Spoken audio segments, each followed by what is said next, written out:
Tom, Pags, what's up? How we doing? Yeah. Hey, how the fuck do you pronounce your last name real quick? Pagliarulo. So the G's silent, which is crazy because of course. it says Tom Pags, right? So Yeah. it's like, but the G's silent. Yeah. Cool. It took me till I was like 10 to be able to say my own last name. Awesome. Yeah. Thomas, Thomas. PFL, Yeah. debut, went probably the best you could probably ask for. Yeah. Can you talk about when you first got like the phone call? You're like, hey, PFL has an opportunity for you. Yeah. I was sitting at the pool with my mom and my little cousins, and I was about to just like enjoy my day.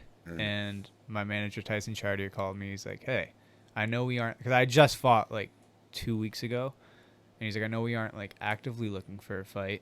And he's like, but we just got this call from the PFL. He's like, I really like the opponent. I like that it's not New England and it's PFL, ESPN. And I was like, when you get these calls, you're like, that fight or flight kicks in right away. And you're just like, oh shit, fuck. Like, were you banged up at all from your previous fight No. going into this? No, not really. I mean, I've had some little like nagging things that I've been just all year because I've been in fight camp all year, kind of pissing me off that I need to let kind of heal now. But not enough where I was like, oh, I don't know if I should fight. But I was like, let me just like look this guy up real quick and then I'll call you back. And I watched like 2 minutes of his last fight and I was like, fuck yeah. You're like, I texted him. I was like, I'm in. And That's he's like, what changed? Yeah. I was like, I watched a fight and like, I think I can hurt this kid.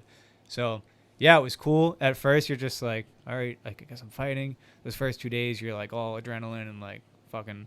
Once it like marinated, though, I was like, all right, like, this is where I'm supposed to be. Like, let's go do this thing. That's freaking. Yeah.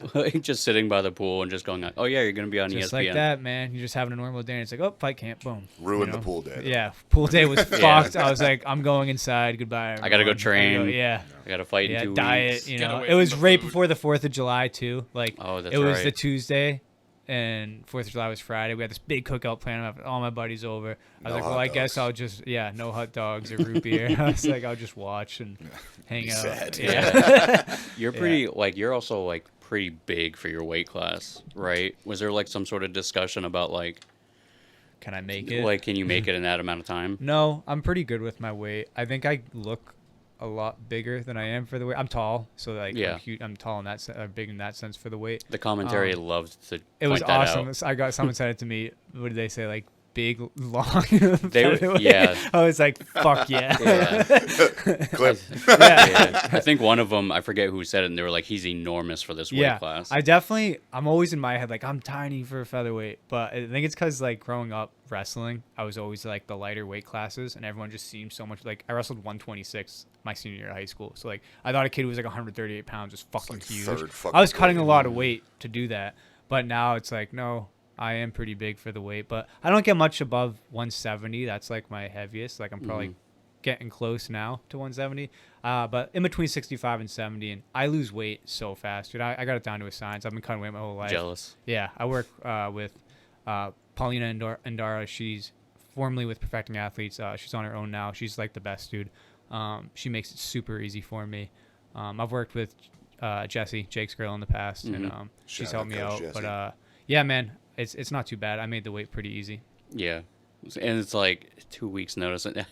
Just nightmare having to be like, okay, well, now I really have to count. Yeah, but Yeah. that's Everything. what it is, though, right? Yeah. You know? Yeah. I I don't understand that as a heavyweight, but Yeah. I talked to him about that like a long time ago because when we used to watch fights like religiously together, and I was like, your one fucking job is to make weight. Yeah. Like that's the only thing you have to worry about Yeah. leading into it. And it pissed me off a lot, but Yeah, I don't like it when guys don't make weight. UFC had 2 guys miss by 4 pounds. Dude, big misses. Big Yeah, misses. one of them looked like he didn't try. He's on the scale. He's like, I gave him my all, yo. I was like, I don't think you did. it's like Paulo Costa. probably not. I don't know the circumstances though. It could like a lot of the time those guys, it's like they were brought in the week of, and it's like, well, yeah, like the UFC. That's the one thing with them. They fucking hate catch weights. Like they don't care. Like make the weight. We don't care how like short notice it is. They just don't like doing catch weights. Dana hates them. He doesn't Makes like Yeah. it messy. just doesn't. I Yeah. get it. Like advertising, like oh catch weight fight, like just sounds kind of stupid. Like what's a catch weight? Yeah. You know, for like a casual, they don't know what that is. It's weird too because when they have the catch weight, more times than not, it's at a weight class that people have been trying to get them to have, Right. like 165. Yeah. Yeah. So like, Yeah. there's more catch weights at 165 than there is anything else. How do you feel about that? More Weight classes. I think yes. I think there's like room for it, like you said, in between like the 55 and 70. Why is there that big jump? Yeah. Well, 55 then- to 80. Yeah, Like, that or too. 85, rather. 85 to 205 Yeah, is a big yeah, one. that's a huge one. There's a lot of. I don't know if I in-betweeners in disagree with there. that one. I like that one. I'm not against a 190 or 195, Yeah. but it just It makes sense, I guess, to have the gap 85 to 205, but I feel like 55 to 70 is kind Big. of crazy. It is a little Because like crazy. you look at a 70 pound, you look at a 55, and there's a huge difference. 45, even 45 to 55, dude. These 55s are huge, but like the gap is a little small. You know what I mean? You can see it, but 55 to 70, it's like height is a big thing in Yeah. Mm-hmm. those height is a big thing in every class, but especially if you're a taller, lankier fighter against Yeah. a smaller, stockier fighter at the same weight class, it's difficult. You know what's it's- crazy is this week Robbie Lawler was out there cornering a Sick. guy, and they were in my locker room. So all week at the hotel, we have like our workout rooms, and he was in there, and I can't believe that dude fought at 170. He's not Yeah. that big. I'm like, Oh, yeah. like height wise, like I tower over him, and even like, I don't know, man. There's no way that dude's much above 190 at most. Like I bet he's not cutting too much weight. He's but still just active, right? so awesome. You know what I mean? To see a guy like No, that's I what I meant like say to the gym, see. Steve. Sorry. Um, go ahead. no, I don't. Oh no, he was just watching the whole time. Oh. But I think it's so cool to see guys who like the Frankie Edgars, the Robbie Lawlers, who are just like, fuck cutting a lot of weight. I'm just gonna go fight and be good at fighting and worry about that. I think there's more to that, and I've kind of had that approach too. Now I've filled out a little bit. I'm a little bigger for the weight, but like I'd rather give up some size than and feel good in there. You know what I mean? Like Yeah. be able to perform to my full potential. Because at some point, I think it's like diminishing return. You know what I Yeah. mean? Like cool. You're going to be 10 pounds heavier, but like, what is that 10 pounds doing? You know what I mean? Like, what did it take away from you to lose that extra 10 A pounds? battery. So, You took your gas. yeah, tank a little bit, exactly. battery, Your whatever. brain can't rehydrate all the way. I you refer know? to Dustin Poirier a lot with that. Mhm. I was like, as soon as he moved up to lightweight, he became a motherfucker. Yeah, Charles Oliveira, Yeah. same thing. Even Holloway now. Gilbert, you know what I when he mean? moved up to 170. Yep. Yeah, man. We'll Being see. We'll fast see if that isn't happens always with it, these you other know? guys. Yeah. O'Malley. I think O'Malley's going to move O'Malley. up at some point. Sandhagen actually used to fight at 45 before he got to the UFC. Even his UFC debut was at 145. And he's just kind of, now that I've met him and trained with him, like, I always thought we were the same size. He's just like a shrunken down version, a little shorter. Like, the Yeah. frame isn't there. You know what I mean? He He is has a small very frame. He's skinny. smaller than you, for real. Oh, yeah. Wow. Yeah. He's I very never. skinny. I didn't like. I know. I got a what weight picture on he my fights at. Instagram of the two of us, and Yeah. that was the first thing everyone messaged me. They were like, "Whoa, you're way bigger than him." We always thought he was like kind of like It the just same seems size. that way, they right? thought. Yeah, like- yeah, It's because he's fighting people at his weight class that exactly. are for that Yeah. weight class, it seems like, and he could fight at I was 145. training with him. He's a motherfucker. Yeah, it was cool. It was a seminar, so it wasn't like I didn't get to like spar him or anything, but it was just cool. Like he's probably one of my like biggest idols in the sport. Just the way he fights, like very similar. He's tricky. You know what I mean? Yeah, he loves his flying knees and just he's very Shout out. intelligent. Yeah, very intelligent guy. He's a thinker. I How's think his I'm brain kind of work? like that. Like when he was explaining his shit. Like, Really cool, man. Yeah. He's just he's been around a lot of guys. He has a ton of knowledge, and he's like very honest. You know what I mean? He's like, this. I did this for so long, and like now I'm changing it because of this. You know, this just didn't work, and yeah, he's just real good at explaining things and why he does things. He's not just like, I'm going to show you the sequence and here it is. It's like, this is why I'm doing this. And then it was a lot of the shit was what he's doing with Trevor Whitman right now. Like if you watch Corey Sandhagen fight right now, Big fan of his last Trevor. fight, he's very bladed now, right? Instead of being square, kind of moving all over the place, he's like, that's really hard to do for 5 rounds. He's like, that's what I learned in the Yeah. UFC. And he's like, I want to be able to pressure these guys more. And to pressure, you have to be a little bladed, right? Like Ilya Tapora, we're seeing like he's almost straight boxing stance, but the threats are limited, right? You know, there's things that come over the top, and the big danger is the calf kick when you're bladed. But once you start moving that leg, like it's real hard to push someone back who's kind of in that plated stance, punching across their body. It's hard to shoot because you're really just giving them a single leg because you're not squared up with them. And it's easy in MMA to kind of pull that leg out. You know what I mean? It's slippery. Yeah, I remember when Corey real first cool got shit. on the scene that everybody was comparing him to Dominic Cruz. Yep. By the way he moved. The movement. Yeah. Yeah. Him, TJ Dillashaw. He used to train with TJ a bunch. Mm. But yeah, so he kind of went over that, and he's kind of taking that more like planted approach right now. I think who did he just fight? Who did he just beat? Who, Corey or? Yeah, Figueiredo, right? Is that who he just beat? Yes. Yeah, same thing. Just like came out in front of him, kind of just held his ground, Yeah. sat on his punches a little bit. It's weird to see because his whole yeah. style is until he lost for the first time was like Squirrely. movement side to side. Yeah, but he is moving in and out and side to side, but he Yeah. makes his shots fucking count. Yeah. Unlike TJ or even Dominic. Yeah. They kind of pepper a little more. I think Sandhagen fucking blasts. Yeah, you, he's blasting. You know, him. like, And he's using like he knows he doesn't hit the hardest, but like a knee to the head's a fucking knee to the head. It's a big object. It's a lot of mass to knee to the head. That's gonna knock you out. Where like TJ and Dom, it was like TJ a little more pop on his shots, but like Dominic was more like, I'm just gonna point you. You know what I mean? And getting hit, he can hurt anyone with little gloves. Do you think he won that fight? Who's that? TJ and Corey. And Corey. That, I watch it all the so- time. put I have him on different the spot, opinions every dude. time I want to watch know it. because that fight was like 50-50, but a lot of people just gave it to Corey. So this is where MMA is tricky, right? Because like, if you're just judging it as like a fight, like if I would just be like, this is a fist fight, who won? I'd say Corey won, right?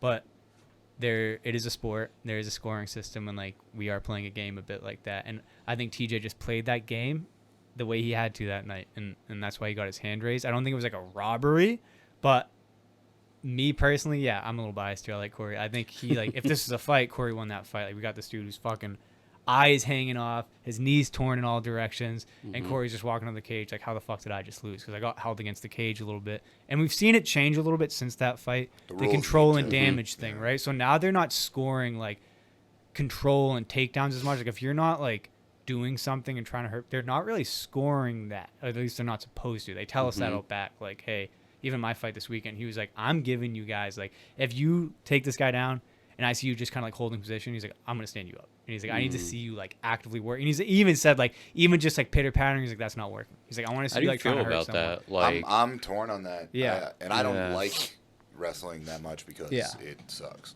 Like it's Yeah. awesome, but it's Yeah. very we hard have this sport. conversation a lot, actually. Like, not like on the podcast, but like we talk about what would be the appropriate golden standard of actually needing to pick like stand somebody up and get you off the cage. Like, what's your personal? So I am a wrestler by trade, right? So in wrestling, we have what's called a stalemate. And that's like kind of what I think of when I see these positions. A stalemate is like, maybe I'm in on a single leg. You're sprawled out on me, holding my ankle. You're not making any improvement. We're both kind of like that gentleman agreement. Like, we're just going to stop, wait for the ref to stalemate us, and they're going to set us back to our feet, right? So I think it needs to be some kind of clear-cut thing like that. Like, and it kind of is, like, against the cage. Like, you guys are caught up in an entanglement. You're just kind of, there's no, like, separation for, like, I don't know, 5 to 10 seconds. And That's it's like what I was thinking, little knees, but what's damage, right? Like, these little knees Little can knee hurt, sucks. but like they can suck. But it's like, is it enough to like? Is it movement? Yeah, So it's just such a gray area, and I think it needs to be like more clear in the rule set, like what is considered damage. Well, what you said, who won the fight, right? If there's no ref and there's no rounds, Exactly. if I can hold you down for 9 minutes, you're probably pretty tired. Yeah, and you're then I winning. can start Yeah. hit you. Yeah. So I'm torn on it because I actually, you know what I also don't like, and one of the UFC refs is a big offender of this, when motherfuckers wait for somebody to get up and then they'll like step in and separate. And it's like, I'm allowed to attack you on that come Get up, up, dude. yeah. What if that's my deception? It's like, all right, dude, come up, and then I want to kick you in the body because I can't kick you in the body. Right? Like the ref should be last resort. Like if your eye's falling out of your head, okay, get the doctor.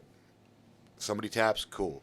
Other than that, standing you up, I understand it makes for more exciting fights, and there's scoring, as you said, and rounds. But it seems like if wrestling is the dominant thing, which it fucking is, it seems like cheating almost. Not cheating. What's the word? Favored towards striking. I mean, you know? it's a bias, right? Yeah, and bias. There we go. It's like we have kickboxing and boxing for a reason, and all these other martial arts. Like if you just want to see a striking fight, and this is like the tale of, that's what you watch Joe Rogan. He's like, oh fucking, I hate stand ups, all that shit, and it's just. It is, at the end of the day, it's an entertainment business. You can't it's please always everybody. Gonna take That's true. Even, dude, I had a conversation after my fight. I was in the hotel the night after the fight. My leg was fucking smoked. I couldn't sleep. It's like 2 a.m. I was like, I'm going to go down in the casino and just walk around. I'm eating like Ruined donuts my from night. Dunkin' Donuts, just like sitting there. Dude. And I was just like people watching. Like one of the presidents from fucking PFL is down there. They're all drinking and shit. And they're like, oh, come sit with us and hang out. So I'm like sitting there. And even he's like, yo, I love your style. Like you came in, you want to fight. He's like, I got nothing against wrestling grappling. He's like, but I hate that shit. You know what I mean?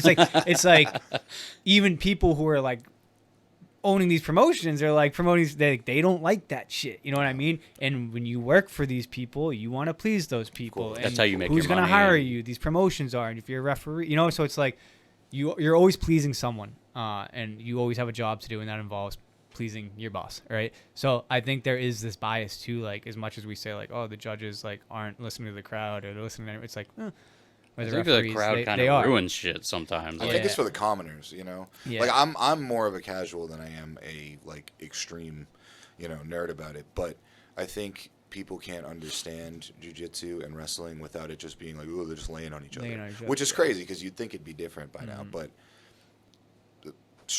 punching and kicking like humans inherently understand, and I think that's why it's easier to watch that or more entertaining. Yeah, we understand pain, right? And we know like me hitting you hurts. Yeah. And me laying on you, like it's a different kind of pain. Like they it's don't not understand like hurting you. You know, people what I mean? understand that. Oh, if he gets punched in the face and a knockout, that's going to be more exciting. Yeah, that's the element of it. Me, the grappler in me, is like, yeah, but if it goes to the ground and he pulls off a sick ass like knee bar, I would love to see that. Yeah. Like me and him talk about that all the time, and it's like I love the grappling aspect of it. Don't get me wrong, I do too. I'm defending the grappling yeah. side of it. Right? No, but like where I'm getting with that is like when it's down on the ground, I kind of lean towards agreeing with Joe, saying like just don't stand him up. Let's see where it goes. Yeah. But there is a point of time where even I'm like, okay, I'm guilty of it too. The dude is just literally just sitting there, right? Like I'm a professional fighter, but when I'm watching, I'm a fan. You know what I mean? Yeah, right. I do get. Like, I get bored. We're humans. We have the attention spans of fucking goldfish. So, like, when something is not exciting, we're like, I'm going to pull out my phone. You know what I mean? So, I'm hoping now the UFC is doing that BJJ league. I love it. I'm hoping, like, maybe that will, I don't know, change it a little bit. Like, More they're showing, like, an appreciation for it. Exactly. So we'll see. But you think they won't do Muay Thai or small glove because it'll take away their bread and butter of MMA, you think? Maybe. Jake has, like, a way better, like, reasoning for why Muay Thai and kickboxing isn't as like mainstream in the United States. When we interviewed him, he was like the money aspect of it. Yeah, it's very, very strange. Shout out to the Jake man and the little Jake man. Yeah, right. The little Jake man. Yeah, so sick. I wish it was more, dude. Like people just, I don't think even know it exists. I had some kid message me today on Instagram like, "Hey man, like your fighting style is sick. What is that? Is that Muay Thai?" I'm like, I guess, like, I don't know. Like, I train Muay Thai, but, like, it's like people don't even know, like, what Muay Thai is. Or, like, they don't even know the difference between kickboxing and Muay Thai. And, like, dude, it's exciting as hell. I think if someone could do it, like, if Dana White or someone could introduce that, like, I think it would take off. But, like, Jake knows way more about it. Like, the money, I don't know. It's just, it is crazy to me that BJJ is becoming more mainstream than Muay Thai. That's more accessible. Like, yeah. So I think you can thank Gordon Ryan for that, to be honest with you, though. I've talked to people about like, oh, you should do this or you should do that. And it's like, oh, I don't want to get punched in the face. It's like, you don't for a very long time. Like you're just hitting a bag, you're just doing a workout, whatever it is. But rolling around on the ground is more shit, dude. I don't want to get punched in the face either. But exactly, here I am. You know? It's funny. When I first started watching the UFC, I was like, I don't know, elementary school, 5th grade, 6th grade. And it was on Spike TV. And growing up, I was like afraid of everything. I don't know why. I was just a terrified little kid. And I remember watching the UFC on Spike, and I was like, thank God I never have to do this. I was like, thank God I never, that and tattoos. I was like, thank God I never have to get tattoos. And now look at thank you. God I never have to like get in a cage and fight someone. And then I started wrestling. Do you remember like what fight or fighter got you like actually invested into watching? Early on, Forrest Griffin, and just because he like looked like my wrestling coach, I was like, "Oh, that guy looks like my wrestling coach. I'm gonna watch him." And I did, and he was just like exciting too at the same time. He was definitely. It was hard to not like him too. Yeah, you know. Like, he was ahead of my time a little bit. Like I was still pretty young, but it was just like a name. It was a big name at the time that I got into it, and like I'd play the video game, and I was like, "I'm gonna be Forrest Griffin." And then as I really started to like get involved in the sport, it was guys like T.J. Dillashaw, Dominic Cruz. I was big on the movement. Their focus was like not getting hit. You know what I mean? You can see that too. Yeah, like, for sure. A couple of times we've moved around. I've seen that. You know, it's pretty tricky. GSP's always been like a big one just because the wrestling in me was like, okay, this guy's found a way to make boxing and wrestling work. Yeah, I gotta go. I feel like if your favorite fighter isn't GSP at least one time in your life, it's kind of like weird. Yeah. Like he's got to just get that guy. mentioned. He's on the Rushmore for sure. Oh yeah. I think. Oh yeah. 100%. But yeah, I thought that was funny. Like, now I'm just, this is what I do, how afraid of it I was, and now it's like, I've learned it's never as bad as your brain makes you think it's going to be. Face your fears, bro. Yeah, That's it. exactly. Do people reference Head that on. at all? Like they were like, "Oh, you used to be so timid, and now you're going in there and my punching dad people." thinks it's funny for sure. He was, because I wasn't just scared of everything. I was like not athletic at all. Like so my dad was a wrestler and stuff, and he signed me up for wrestling, and it was just a disaster. Like I would just go out there in my little singlet and just get fucking bodied, and I just come back like, like, "Come I on, don't know, pussy." man. And like, Yeah, but getting eventually- through wrestling is tough. Yes. You know what I mean? Like wrestling is the hardest. It's shit, the best thing that ever happened to me, man. And just one thing that I've always naturally been is just like a hard worker. Like I was like not naturally talented or anything like that, but I was just not like a quitter. I was like, I'm just gonna keep showing up and getting my ass kicked, and it was just what I did. I don't know. I was like, I'm just gonna keep showing up because this is what I do, I guess. And then like I slowly started closing the gap on these guys at like my club teams and stuff, and I never, I didn't reach all my goals in wrestling that I wanted to, but that's kind of like why I wanted to fight. I was just like, oh, it's another way to like. That's a very consistent thing. Yeah. That you'll hear a lot of fighters say. They're like, "I'm not the most talented guy in the room. I just outworked them." Worked hard, and made the right choices, right? And longevity, I think I figured out the longevity part of it, where like a lot of these like really talented wrestlers I grew up with, like now they're just working 9 to 5s, or they're not even coaching, or it's like they're not fighting. I just like found my fire a little later than these guys did, and for them it was like that high school state championship, or maybe an All-American in college. For me it was like I'm like a late bloomer, you know what I mean? Did all I'm like that finding my investing talent now. and Yeah, did nothing with it. exactly. So energy, which where we've you all put done, it. I think. Yeah, It's when with you everything. can recognize that early, and then you put it. It's good. 100%. How old are you now? I just turned 28. Okay. No, you still got a full career. Yeah, ahead of man. you. I'm hoping like I think if things go well and like I'm having success, like I got another 10 years for sure. Yeah. Hit and don't get hit. Yeah. Fight till you're 40. Dude. Yeah. I think the Win. age thing is kind of not as important as it used to be. Because I remember telling him, I was like, as soon as a fighter turns 35, I start paying attention to like their record, like moving forward. But I don't It's think weight that's class dependent. Yep. Yeah. That's what I was just Well, gonna yeah, say. heavyweight can fight till they're 50. Oh, Look yeah. at Yoel Ramiro. He's, Like- that's He just signed up that's for bare different. knuckle. He's Yeah. the fucking missing link. He's Yeah. he's a lab different. experiment. Yeah. Well, what's his face won the title? Glover. Glover. Yeah. Yeah. How he won the title and he was like over 40. Super impressive. And like you said, weight classes. It is like statistically proven that in these lighter weight classes, like once you get above 35, like statistically you're going to lose more than you. Yeah. It's like there's numbers. That's to when you prove just that, got to keep know? moving up So weight it's classes. like, yeah, right. But there are those outliers, like my teammate Rob Font. He did have like kind of a rough like last year or two, but now you're seeing him turn it around, right? And he's like still But his come up was beating sick. like, oh, fucking His come up was crazy, insane. man. I think the best in New England ever, like Shout out. on paper, like you look at what he did, like in the stage of the game he did it at, like there's a lot of great fighters to come from New England, but like Rob is fighting in like the hardest time to be a fighter and made it to In top one of the 3 in most world, competitive you know what I mean? divisions. Yeah. So him and Calvin Kattar obviously too, but you're seeing Rob right now, like he still got it. Like you watch him fight and he just Kyler Phillips and he just beat that young undefeated Brazilian kid. Yeah. Like Matsumoto. yeah, like hot prospects, man. And it's Best like, jab in so the do it, you know what I UFC. mean? So yeah, so I think they're like I said, late bloomer. I think Rob, like one, he got into MMA when he was like 23. He didn't even start training until he was like in his 20s, which is fucking crazy. So But- like when I found out about Yeah. him too, Steve was like, "Oh, he's from the homeland." He's actually Like, he's from I think here. Leominster. Yeah, he's That's from what I'm saying. Oh, Like yeah. he's from the same town, and Yeah. I was like, "Oh, word." Yeah, I watched cool. Rob That's beat good. a guy up in high school. Yeah, Or we went to the same school. Yeah, I was walking down the street. like, Really? on Kingman. no shit. Yeah, I called the kid the Cannibal Corpse kid. Oh, He- yeah. He should remember this. It was pretty funny. That's awesome. Why'd you do it? He's an asshole. I remember that clear as day. But yeah, shout out Leominster. That's hilarious. I That's haven't funny even as heard hell. that story. Yeah. That's so funny. Oh, it was just in passing. I didn't Yeah. know him. I just Yeah. like, you know what I mean? Yeah, but that's another thing too. Is like like small time, like from Leominster of all places, just on the UFC active. Yeah. And winning. And when he shot up, so I feel like his rise to like the top of the rankings at that point, when he was like what, top 5? He was number 3 at one He was point. number 3. Dude, and almost the whole clique was making a splash for a Uh-huh. second.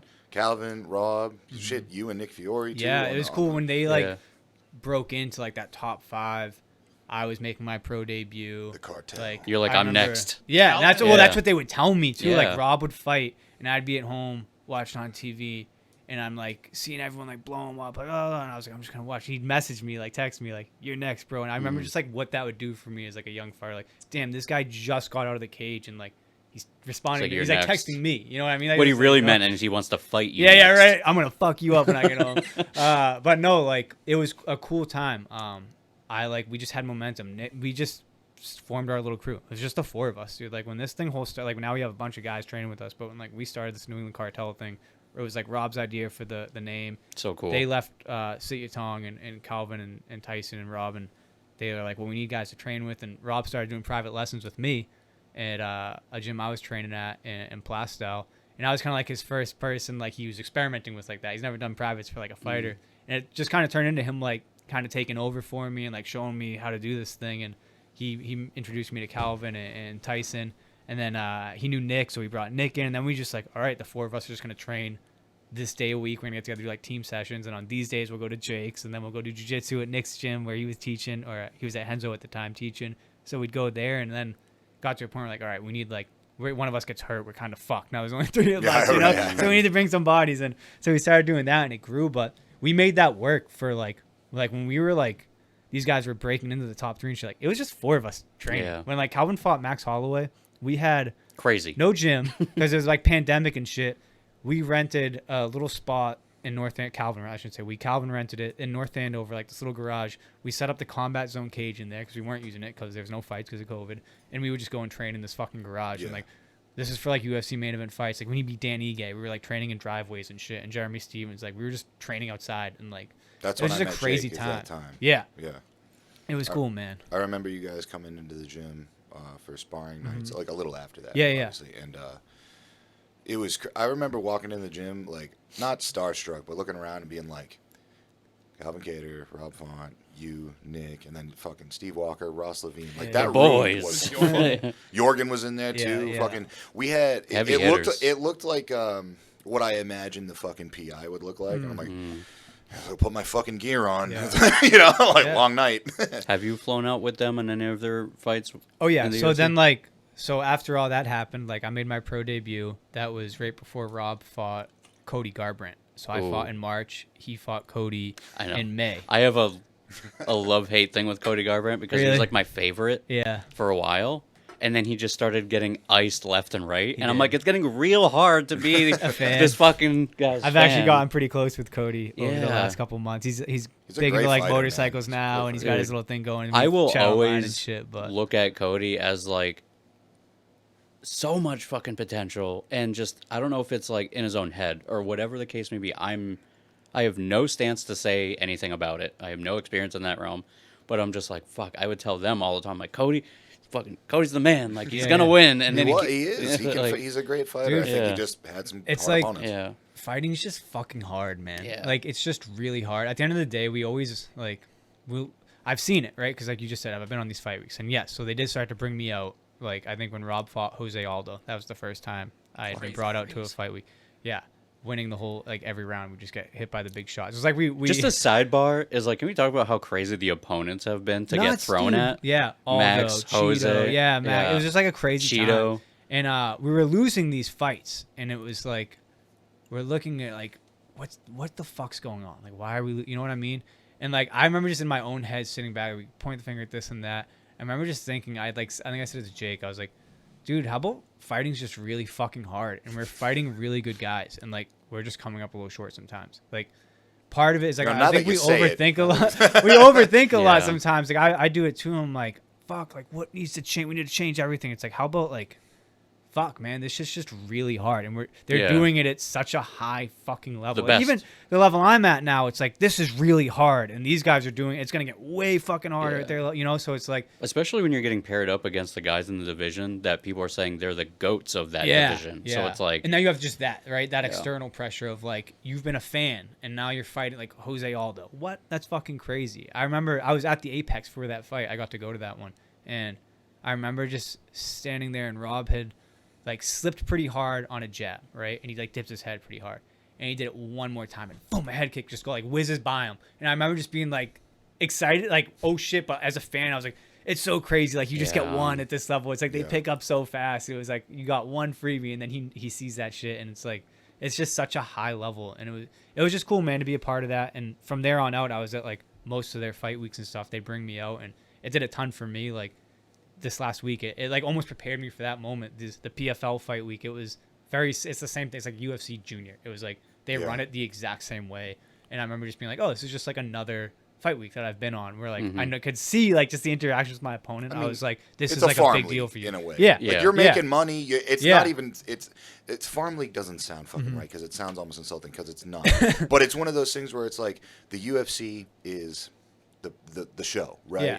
And everywhere else you're gonna get fucking paid, you're gonna get money, you're gonna get sponsorships, you're gonna do the Instagram thing, whatever. But the UFC is always the goal for people who want to be the best. It's just the first. World. It was the first one, exactly. and it's been the main one. And follow it. For like, fix what if I go up to like a casual on the street and go, yo, like UFC, like if I go PFL, like what's PFL, right? And I've noticed that. But for like a fighter, we're like, oh shit, it's the fucking PFL. Like we know how big this shit is. You know what I mean? And like the people like Randy Couture is commentating, Dan Hardy's commentating, like fucking the dude who owns it. I can't remember, I'm blanking on his name right now. What's Don his name? Davis? No, the other kickboxer there. Oh, Ray Sefo. Yeah, Ray Sefo. Like, he's shaking my hand. Like, just legends, you know what I mean? Yeah. Habib was there this week. Yeah. Like, I'm cutting weight on the treadmill, and That's crazy. I feel a little tap on the shoulder, and I turn around, like, Habib's standing there. He's like, how long, brother? I'm like, oh, fuck. Like, 2 minutes, dude? Like, please let me have 2 minutes on the Like, treadmill. please This don't guy hurt. needed. He's like, oh, take your time, brother. I was like, this is crazy. Like, but Please like, don't hurt moments me. like that, even little things like that on fight week, like, you can't even get caught up in that. Like, oh, shit. I'm on the same platform that like It's such a small Habib is world. involved in right now with guys. Like, you gotta just stay locked in. Like, don't make this shit bigger than it is. It's just another fucking fight. The lights are a little brighter. It's a little bit more money. But once you're in that cage, a fight's a fucking fight. I think that's hard for people to understand. Going back a little bit in the conversation about, you're talking about how you guys were losing fights. Like, what's wrong? What's the difference? Like, it's hard for people to just be like, you know what, man? Tonight, I found an equal. Or tonight I had a bad night, or you know what, tonight that dude was better than me. Yeah. And I think it's hard just as a man or even a competitor, because I'm sure women feel that way too. It's hard to just be like, you know what, that was just a hard fight. Yeah. Like I that. lost. He was better. Like, yeah, and it's back to the drawing board. But I think that's one of the best. I mean, at least in my for my mental development over the past couple of years, that's the best part about it. Like getting humbled in the gym, or being able to rub shoulders with dudes that like I'm gonna learn from. Or getting we were talking about, you were getting downloaded. You only get one overcorrection. Getting downloaded and you can see it. That's a weird feeling. Like that, you know what I mean? You get in the ring with somebody who's like just a little bit better than you, and they're seeing your shit immediately. It's like, oh fuck, and it keeps you tight, and it humbles you in a way that I don't think anything else really does. Yeah. And the crazy part is that like thing we're talking about, where like, oh, guys make a correction so fast. How early on that's happening, and like the skill level now is even crazier. Like it's even from when Rob fought Aldo, and that was 2021, like to now, like it's like I'm a generation at my behind. level. It's like, motherfucker, like even I can see it sometimes when I fight these guys. I'm like, oh, I saw that. It's the footage. I'm gonna get you. It's And then the I've seen video it happen games. to me even this weekend, like fighting that kid. That kid was fucking tough, and like I would do something and I do it again, I would get hit. And I was like, okay, like we're playing a little higher level chess than I've been playing, and we got to make that correction. You know what I mean? The generation thing is such a smaller like age, Yeah. right? So Yeah. it's like before, it's like you get from like 30-year-old to 40-year-olds in the UFC forever ago, and it's like, oh, it's the same generation. Yeah. But even 2 years away, all the fresh people, undefeated fighters, more now than ever, going in the UFC and just hanging with the best. Yeah. It's like the skill gap. Who's that kid at flyweight right now? Joshua Van. So He Yeah, started training so like good. 3 years ago, and now he's So- fighting for a fucking dub. Yeah. Not even just like fighting, like started training like 3 or Yeah. 5 years ago or some shit. the like how fast you can get to the top nowadays Yeah. is so. I want to know what that is. I know. I think, what is it? I think I know. I'm sorry. Let's I'll hear say it. it. I think it has to do with exposure. I think Yep. it has to do with footage. Yep. I think it has to do with video games. Yep. I think it has to do with like the algorithms and people being, oh shit, elbow combination. Oh shit, fucking kick combination. It's so easy Readily to find. available. It's with every. I'm gonna say subculture, but I think it's really with everything. Look at kids on skateboards doing fucking I 1080s. know, it's fucked. So the progression of everything is starting so much younger because of the exposure, I think. They've had generations before them to break it down into smaller systems that are more digestible. So it's like, okay, the milestones are that much. You can see how More a kickflip is done Yeah. step for step, Playing- slow-mo. Going It was from- hard to find the CKY videos as a kid. Yeah. You know what I'm Yeah. saying? Yeah. Now it's not like Yeah. you're exposed to everything. So Yeah. with fighting, like you don't just have to get a UFC blockbuster or something. You can go look up On any Instagram, fighter, yeah. anything, and learn anything, and you can take a little bit of everything, and that goes across the board. So I think the exposure has made it so like, yo, a 19-year-old fighter is like a fucking problem. Like, you know. Look at Chase Hooper when he got to the UFC, Crazy. undefeated, and like just like he was. It seemed like he was miles ahead of everybody until he got to like the very top. But like, good example for him too. Yeah, I agree. The exposure thing, like how valuable everything is. You can just Double-edged study a sword, lot though. more, but application is application too. You know what I mean? Yeah, you can see the shit, but to be able to go like do it is fucking hard. And guys are doing it at the level now, like way before. I don't know. I could take like a high level amateur right now and throw him in the UFC in the UFC early days, and he's gonna fuck that guy up. You know what I mean? More exposure to information and knowledge. Yeah, they know how true. to train Yeah. better. So you're just doing it over. It's and not over like again. you're just watching somebody teach you how to ollie. Yeah. You're looking at the fundamentals of it in a whatever, and then you're going and cracking it down, rather than being like, oh, it looks like he slides his foot, or it looks like he turns his hip over, but let me see. And now you have a slow-mo. So I just think it's how you can absorb it and take it to practical. And then with application becomes like it's mainstream, right? So like MMA is just a thing you go like sign up for now. Yeah. Like even when I got into it, it was like, where can I do this? You know what I mean? Well, it's like, not there's like a places bunch where of tank it's not abbots like, anymore. Yeah, it's like now kids are doing Shut MMA like it's fucking soccer. You know what I mean? It's like, oh, mom, I want to go sign up for MMA class. Okay, and it's like that's your after school activity is fucking MMA. Like we had Just karate sick. and wrestling and shit. Like, but Have you seen Uriah Faber? He's got a kid working for him that works for a local college in Sacramento. Really? And they're starting like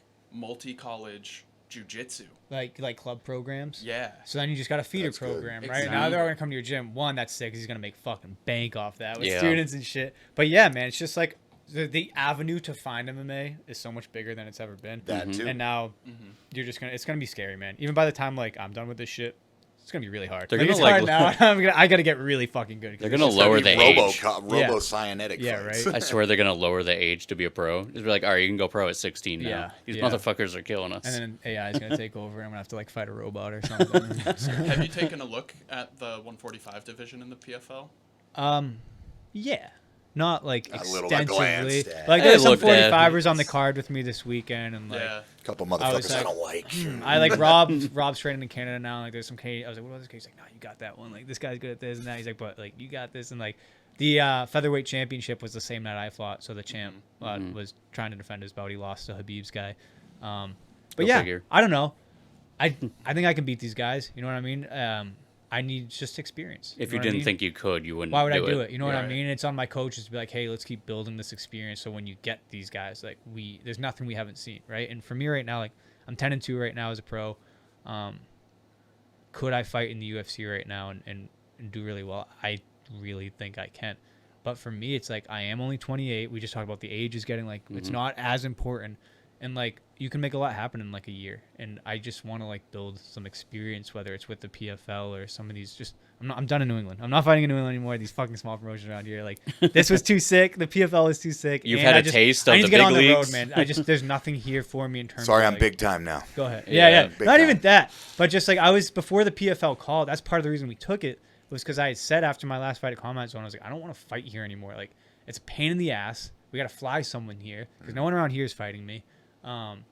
And then guys pull out when they have to like travel and shit. It just fucking sucks. It's pain. I find out who I'm fighting like the week before every time because guys pull out and it's just stupid and it costs these promotions a lot of fucking money and I have to sell a lot of tickets.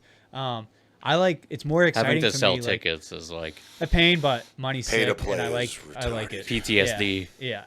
But I don't know. It's more exciting for me to get on the road, go in someone else's hometown, or like just do that. So even if it's like an LFA, Cage Fury, like these other promotions on like Fight LFA Pass, is like, cool. Yeah, just keep building the experience and like I want to just get there. We have a bad like spree right now of these guys getting to the UFC from around here and just getting torched, and even just like fighting on ESPN. That's why it was like important for me this weekend. I was like, we need a fucking win on ESPN. Like I was carrying that pressure on I myself. think I brought up Nick the Fiore. area needs this. When Nick Fiore got pulled up, and I was like, he's really good, but I didn't watch him as much in that realm because I watched him like in grappling matches a lot, and I've seen him locally in like Clinton and stuff like compete, and I'm like, this dude's a motherfucker. Insane. And then he got to the an UFC. open weight division. Yeah. Like a guy from Europe that fights in Brave was there, and Nick tapped him. Dude, Nick is hands down like the best grappler I've ever met, and I've traveled with Nick's like that's my guy. That's my right hand man. That's like Robin Calvin, me and Nick. Like that's my best friend.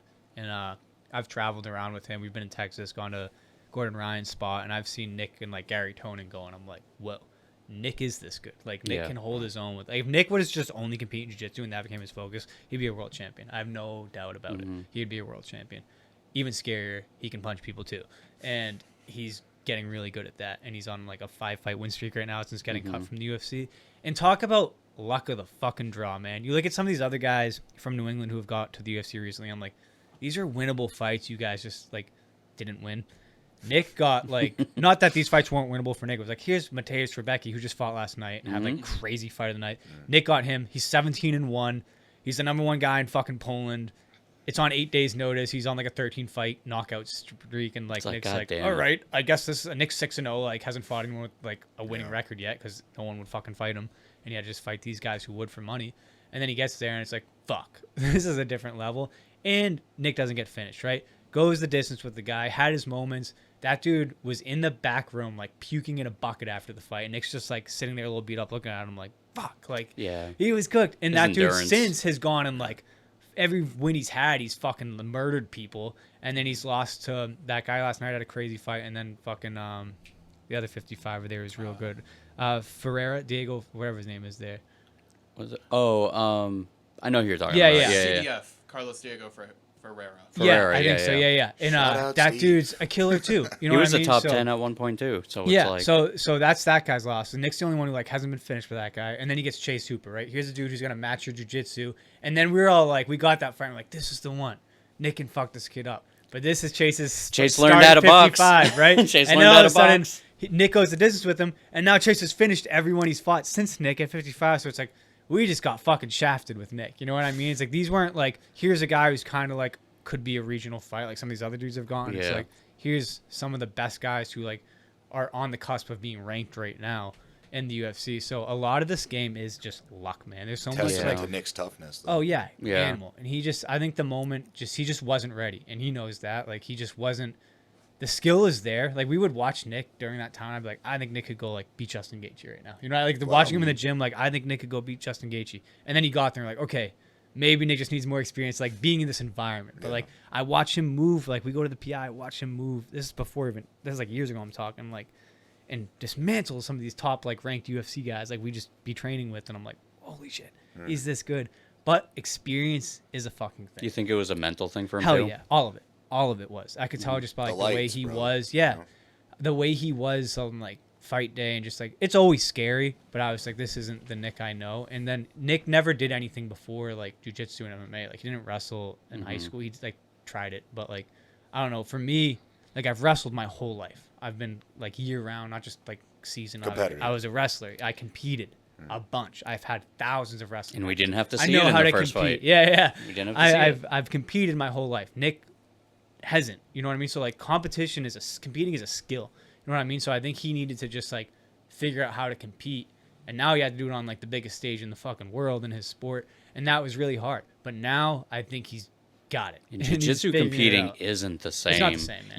You can literally be like, oh, I'm gonna go compete this weekend and have 6 matches, and then but it's just not the same. It's something you could fighting's different. It's something you could roll off the couch with and still win. Yeah. As long as your mental's there or whatever, it's still competing, but it's just not the same. Yeah. But he's turned it around, man. He's 10-2 now. You know what I mean? He's fought some hard fucking fights since the UFC.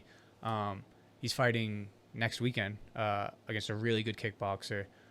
Nick's putting his hands together in the like, dude, his striking. He's a motherfucker. I'm telling you, when it clicks in there, his thing. He's like, he's never knocked someone out, and he's like, I just want to knock someone out. He really wants that. I'm like, I know, but like. You can always just take someone down and submit. Like, let's just win. When the jiu-jitsu guy learns how to box, he's got the it's got the itch. Yeah, that's what happened to me. Fucking with wrestling, I just stopped shooting after I knocked someone out. I was like, this is too fun. You could know wrestling, so you don't have to wrestle. Exactly. Right? Yeah, but you're I'm black excited belt for that until guy. You get punched in the face. I mean, the kid I just fought, black belt, right? It's just like different.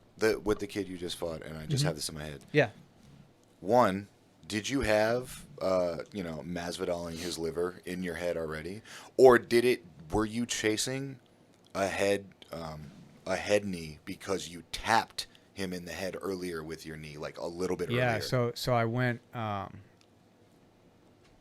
went lead knee, so I went southpaw lead knee to the head first. Right, that's something me and Jake work on. We throw my rear hand kind of like a little meatball, and as we do, we kind of step that back foot up and just kind of bring that up. Bring it up high. And it like. Skimmed up his head, like slid up his cheek. We even made eye contact. A little taste. He like gave me a little like, okay. I'm always looking for those, and sometimes too much. But that one to the body, like Jake always tells me, especially with what we did there, I kind of like level changed, like a quick feint low, and I was jabbing his body. I heard them say that too. Like, yeah, little feint low, and then through the knee. He always told me like, let's aim for like the chest body, and if his head goes great, but if it hits his body, we saw what happens. It's gonna be good, right? So. I didn't have like a fight in my like a Mazda, but I'm always. I mean, if you watch my last few fights, like that's a threat of mine. Like my whole thing and Jake's whole thing with me is like, it always was. We know this kid has a right hand, and let's just watch out for his right hand. Now it's like I'm dangerous in every range, and that's what I want. Like you try and clinch with me, I'm gonna fuck you up. You want to kick with me, I'm gonna fuck you up. You know, Dude, you stand in boxing range too, with me, I'm gonna outbox you. I'm gonna fucking knee you in the head if you get too close. You try and grapple with me like I'm good. Like I just want to be like a threat in every single range, and I try and tell myself like I just want to be annoying as hell. I want to be a pain in the ass. I tell my coaches like fighting me sucks. I try and just like tell like when I do these interviews and like, oh, what can your opponent expect? Like fighting me just fucking sucks. I'm tall for the weight. I'm bony. It hurts. Like I hit fucking hard for 45. And I'm bony like, and I love elbows. Even the fights I've lost, it's like these guys come out of there fucked up. You know what I mean? Yeah. It's just part of it's genetic, how I'm built. I'm just bony and like I don't know, got these weird pointy knuckles and like I just cut people open. Yeah, you really are. I'm built for hurting people. My body's not for even in the gym. Like guys like grapple with me, like damn dude, I'm just like sore. Like I like my hips like hit them and shit. Just so. Sharp. Yeah, but the knees I'm always looking for, and I don't want to say I manifested your win or anything, but I do have text message proof that I said, "What if he wins by Masvidal knee?" That'd be sick. Dude. I will say, like the thought does cross my mind, like every fight. It does exist. The text does exist. Should I just sprint at this guy? There's so many times I think about it, and I'm like, nah, fuck it. It takes shout out to Masvidal because that does take a ton of fucking balls to like. We all have that thought, but to like just go fucking do it and to do it in the UFC, biggest, like the biggest with someone you're beefing with, which arguably, let's be real, and I like how Masvidal fights. I think he's funny. I'm not the biggest fan of his gimmick, but I do think he's a great fighter.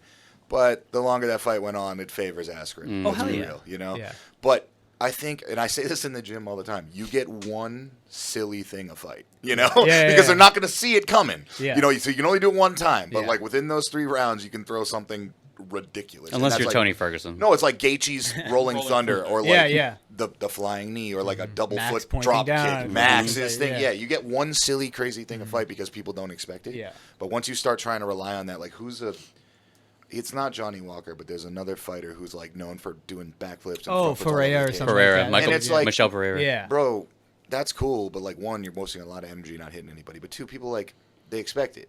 You know, you do that randomly and you hit them in the head, it's way different. You know, so. Yeah, and look what it did for him, though. Like, that's what makes that moment so special. Oh, for sure, dude. It worked. And that's what the sport's about, man. It's like creating moments. At the end of the day, like, that's what makes money. That's what levels you up. And, like, that's part of the pressure of where I'm at in my career right now. It's like, you get these fights, and it's like, part of it is like, you can't just go out and win anymore. It's like, you got to go do that. Make a name. You know, you got to go, like, what I just did. I'm like, I have to go do fights. that. Yeah, and it was like, that's what's going to get me more opportunity. That's what's going to get even just like crazy. Sponsorship, stuff like that. Like what's going to get exposure because we have social media now, and when shit's cool and it's a moment, it goes viral. That knee clip went crazy. Everybody took it. So I had my phone on Do Not Disturb. I do that when I get to the arena. I live that. But way, apparently, side note, Do Not Disturb doesn't even fucking work anymore. I don't think. Like I still get like Jake. I had my shit on Do Not Disturb, and Jake calls me, and I'm in the locker room. I'm like, oh, I guess I'll answer. It's Jake, but like my shit's on Do Not Disturb. Why is it even fucking going off? It doesn't work. Oh, because he's disrespectful. He calls you twice. So the first time he calls, it goes to voicemail. He calls back real quick, and then it goes. It's like an auto thing. Yeah, no, he has no respect for us at all. Yeah. Fuck you, Jake. But I took my phone. It definitely turned off all my other notifications. It froze. We're good. Cool.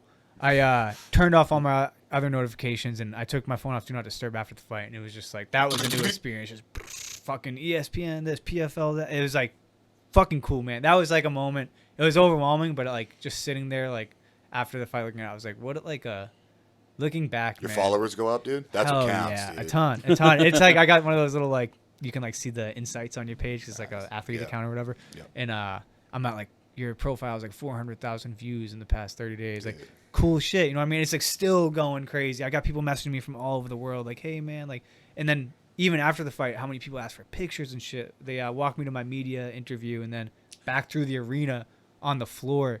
And like, there's just a line of people coming down from the balcony. And I was like, fuck, like overwhelmed. But like, damn, this is fucking cool, man. I try and just like stay present with it in the moment. Like if you had told me like in 2017 when I just like tried this and like I could do, I don't know. Like, and this wasn't even like a championship fight. And no, that's this the treatment is just you're like, getting. yeah, it's just, it was fucking awesome. Well, It's dude, I'm still trying to like, doesn't feel real. Yeah, I'm still trying to like. A knee liver knockout is like, one, it's not, you don't see it a lot, and two, like one hell of a statement to make. You know, like you could have made a statement in multiple other ways. The fight could have went in many ways, but that makes people go, oh shit. Yeah. Even if we were talking before, even if you weren't super stoked with every move you had made, that's a fucking boom, fuck you. You know, I'm here now. Yeah. Tom PFL Patch, what's up? It was exactly like what I envisioned. You know what I mean? Like, very rarely do things go to like as you expect or like as you hope. And like when they do, man, the longer I've done this sport, the more you appreciate it. And like I used to just be like, all right, next. And like I still am like inside, I like have that, but I've learned like life is short. This shit could be over any day. Injuries and stuff. It's like you got to stop in it and enjoy where you're at. And I've learned that just from experience watching the guys I've been around, like telling me now, like, hey man, really like we wish we enjoyed it more. You know what I mean? Like those wins. Don't be a bum and like not be in the gym, but like go celebrate with your family. Go like enjoy that moment. Like now when people ask me in these interviews, like even right after the fight in the cage or out back, like what's next? I'm like, fuck man, like I'm gonna go have dinner with my family. That's what's next. Like I'm gonna enjoy this, and then I just gotta go do this again. We gotta rest and heal too, I imagine, right? Like, exactly. Everyone, but that's the also like hard part about the sport is like I said, it's about creating moments, and people always want. So what's the next moment gonna be? And you're it's only like, as good as your last fight. Exactly. So it's like you gotta go. You do something sick like this, but it's so short lived. It's like, all right, I gotta go do that again now, and it's only gonna be harder. It only gets harder, right? More footage of you, more. That's tough, man. People like even like I have family who are like, so what's up with the next fight now? Like that night, I got people like, hey, so what's up with? I'm like, dude. Let me fucking breathe. I just like fought in the big arena for the first time on ESPN. Let me enjoy my ice cream sandwich. Bro, my leg hurt. Myself. I was like my leg's fucking huge. I was like, I don't know, man. I was like, I'm gonna eat this fucking pasta in front of me. Yeah. And that's what's next. I was like, we'll talk about it later. I don't even want to think about it right now. Like people should.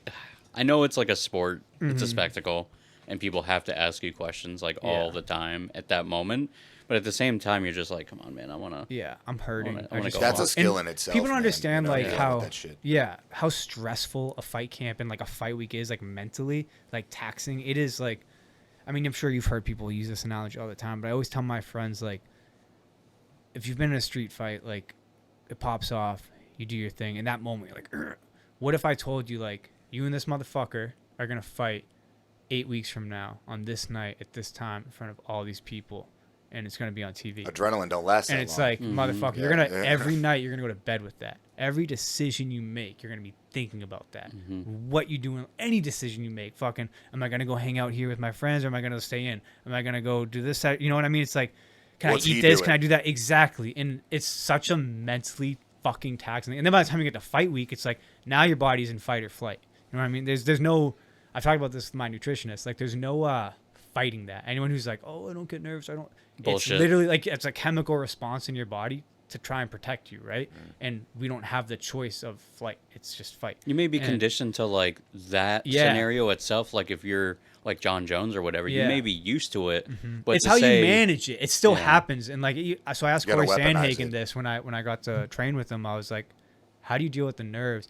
And he looked at me, smiled, and he's like, deal with it, pussy. And then he was like, no, I'm just fucking with you. And he's like, he's like, dude, I still, every time I fight, go in the back room. He's like, fuck, I still don't have this shit figured out. Like, he's like, just know that tells me, he's like, you care a lot about what you do. So that's never going to go away. You just like, got it. Like, he's like, you almost do just got to deal with it. And he's like, if you don't want to be nervous, like, don't care. And he's like, but I don't think that's a good idea. Yeah. He's so like, I knew that, you know, I asked that. It was almost like rhetorical. I asked him that knowing like, that's what he's going to tell me. But it was reassuring to hear that from a guy who's done it all. And it's like, okay. It's not a normal thing. Yeah, it's very like, not fighting normal. is not no. a normal thing. I just like joke about it now back. Like I definitely got it down. I think that's been the big thing in my career. Like since my last loss and now is like, I've learned just like where I need to be before a fight and on fight week. And I'm just like having fun and enjoying it. but locked in at the same time. Like, I don't know. If you saw me out back, like, the camera guys were kind of laughing with the PFL recording me. I was like walking around smiling. We were out back in like the holding area about to walk.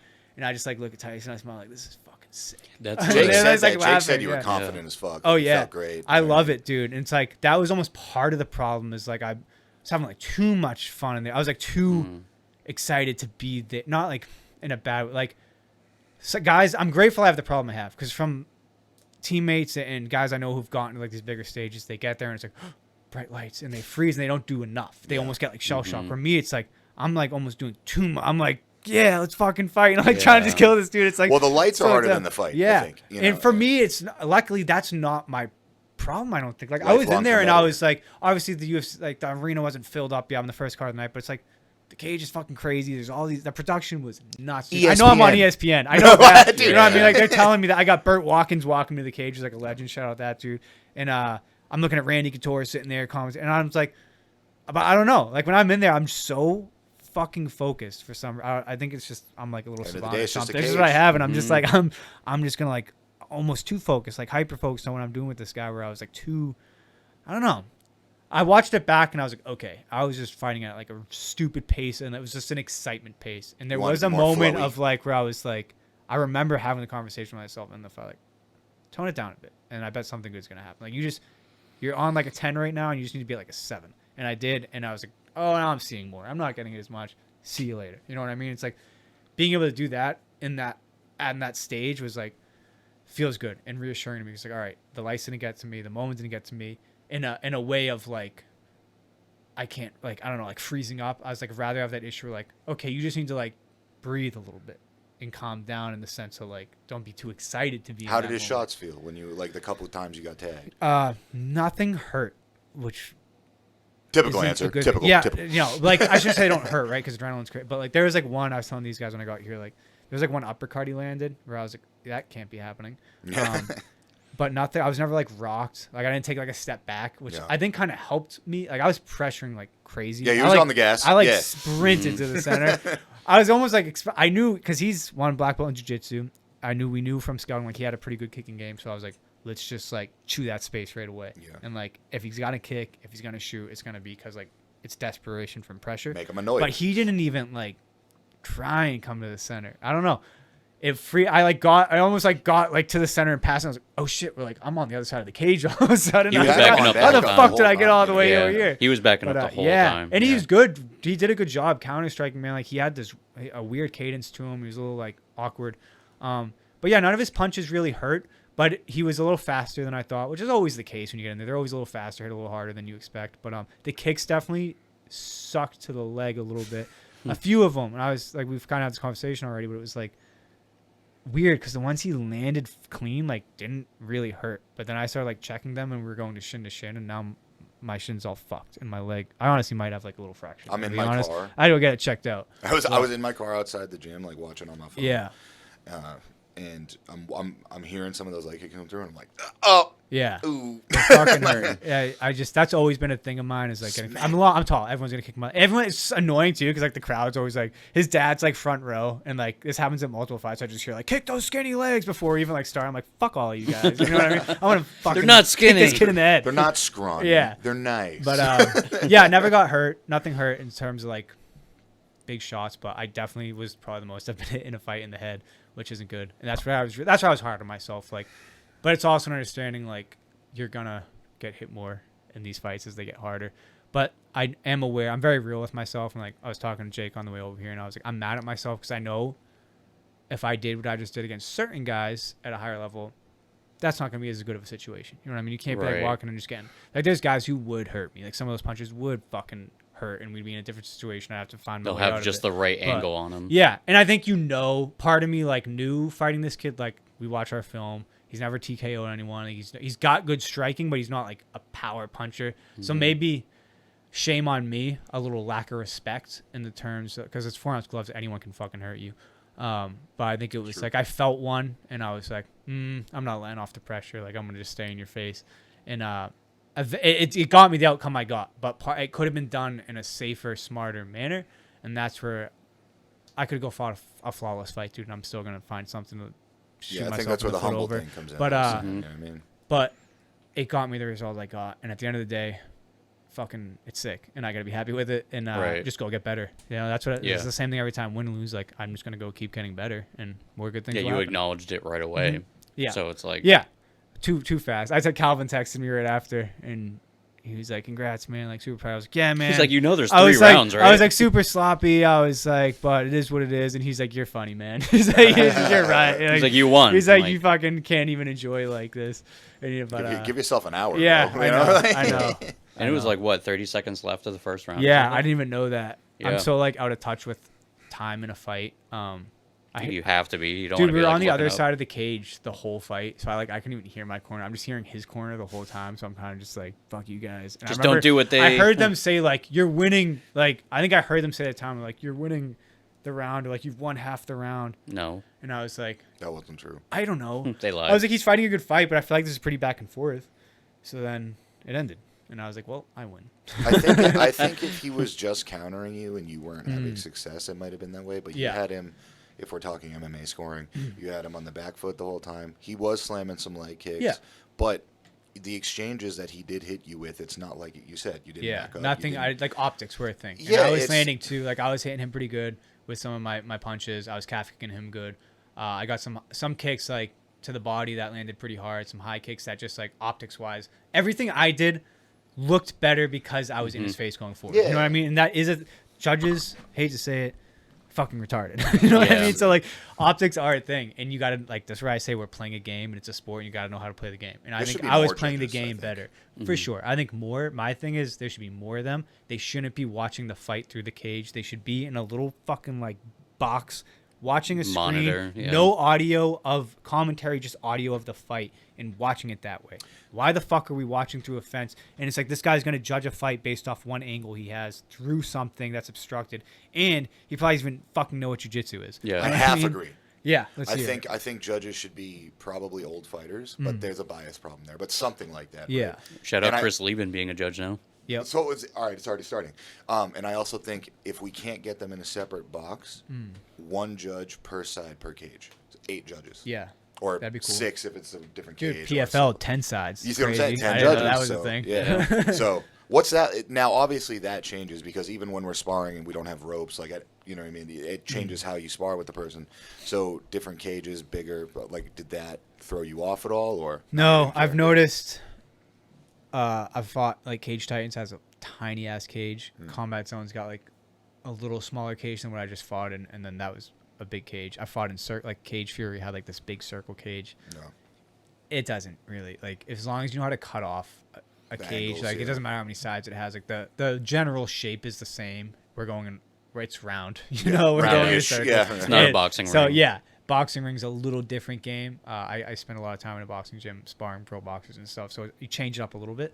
But no, it didn't throw me off. And that's something I said in my post-fight interview because everyone was asking me about that. Like, damn, you really pressured him and you never like gave up cage position. You didn't give him a second to breathe. That's our teams. Like we spend so much time on, and Rob spent so much time on that with me. And Tyson is how to cut off a cage. And you watch these. Go watch the next UFC event. Go watch the fights last night. How many of these even like ranked guys are just fucking circling around, right? And I saw it in the PFL fights. Like a lot of these dudes, like that's something they lose. I think they know it's a thing, but they lose the focus and discipline of it in a fight, or they don't know how to do it properly. And it's so fucking important. Rob explained it to me. He's like, you're playing. It's like playing zone defense. I'm not a big football guy, but he's like, it's like playing zone defense versus man to man. Like you don't want to be playing man to man, chasing someone around a cage. You want to be cutting him off, and it should slowly feel like I'm just doing this to you, walking towards you, and like eventually we're gonna crash, right? And that's like something like that knee. Him. That's how that knee happens, right? If I'm chasing you, like that's not gonna happen. We call it a crash point. I'm creating this moment of pressure towards you, side to side, side to side. Eventually we're gonna meet, and I just need to know where to plug my tool in there. And in that fight, it was that knee, right? So being able to do that is like that's just part of the evolution of the sport. And we start with like now we have more guys like our amateurs. Like we make them just do drills of like putting a guy on a wall. You're in front of him. Keep him on that fucking wall without touching him. You know what I mean? Like keep him on the wall without touching him with your feints, with cutting him off. And you have to be able to switch stances to do this shit too. Now it's like you can't just fight in one stance in this sport. Yeah, you have to. So things like that go it drains you mentally and also cardio because if you're backing up the whole time, even if you are a counter fighter, the whole time you're being pressured, it's just like draining, it drains you and it scares you. It makes you desperate, right? Desperation's a scary thing and to feel in a fight.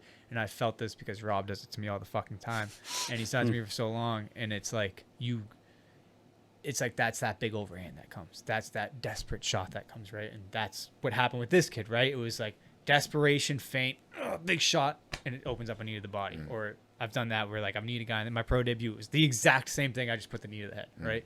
And it's like those. It's almost like you can see it happening before it happens because you can see it's like oh fuck, I'm stuck. I need to just do something to get myself out of this position. And like, hey, get away from me. You know what I mean? So yeah, pressure is scary in a fight. You know what I mean? When it's done properly. Did any part of you, when you kept on having him on the cage, just like want to shoot? No, I don't know why. That was such a quick no. I should shoot more. I don't know why I'm like with this guy too. It was like his greatest chance. I think would have been like submitting, like he's 5-6 submissions or something like that. He's real good jiu-jitsu black belt. He's crafty off his back. Was that a part of the conversation? It was if we're on top, right? We got to like mind our P's and Q's in his guard. Tendencies he's had was like if I were to just be in his guard, I was gonna just stand, and he gives up his back a lot, like he'll turtle and then try and stand from there. And I'm really fucking good there because of wrestling. I'm people haven't seen it yet, dude. Like Nick will go to bat for me. Like my jiu-jitsu's pretty freaking good. Like I'm super confident in these fights. Like I almost like want to go to the ground. Like I can't wait to show people like how fucking good it's I like am. Justin down Gaethje. there. He's like a striker, but he was like he has that in his back pocket. Like nasty on the ground, right? Like I get on someone's back, like I'm a motherfucker on someone's back, man. And then on top, like I'm violent there too. You know what I mean? But I'm good at holding position. But no, I just like why give him that chance? If we were going to the ground, I wanted like he was shooting on me out of desperation. You were already winning on the feet and go behind. But I think he shot a couple of times. That too.